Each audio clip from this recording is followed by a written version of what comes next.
এই মুহূৰ্তত আমাৰ হাতত আহি পৰিছে এটা ব্ৰেকিং নিউজ। কোজাই ভূঞাপতিত নিশা সংঘটিত হয় এক ভয়ংকৰ দুৰ্ঘটনা। এখন চাৰিচকীয়া বাহনৰ খুন্দাত গুৰুতৰভাৱে আহত এগৰাকী মানসিক বিকাৰগ্ৰস্ত লোক। দুৰ্ঘটনা সংঘটিত কৰি ঘটনাস্থলীৰ পৰা পলায়ন চাৰিচকীয়া বাহনৰ।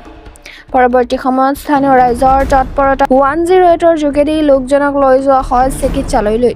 কোজাইৰ পৰা পুনিত চৌহানৰ ৰিপৰ্ট।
ঘটনা মানে কি আমি তো ঘরে আসলাম ভাই, আমি বিডিপির সাইডে থাকি, ঠিক আছে।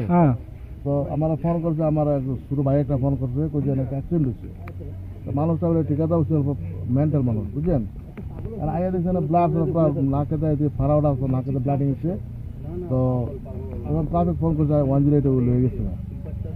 এনে গাড়িটোক চিনাক্ত কৰিব পাৰিছে? গাড়িটা চিনাক্ত মানে কি, গাড়িটা গ্লাস ভাঙা পাইছে। গাড়িটার এল্টো গাড়ি একটা কেটে কইছে, এল্টো গাড়ি একটা আসতো। মানুহটোক চিনি পায় নেকি আপোনাৰ? মানুষ চিনি নাপায়, ই পাগলা হয়, মেন্টাল হয়। ঠিকাদাৰ বস্তু ঘৰ ঠিকাদাৰ বস্তু চিনি নাপায়। ঠিক আছে।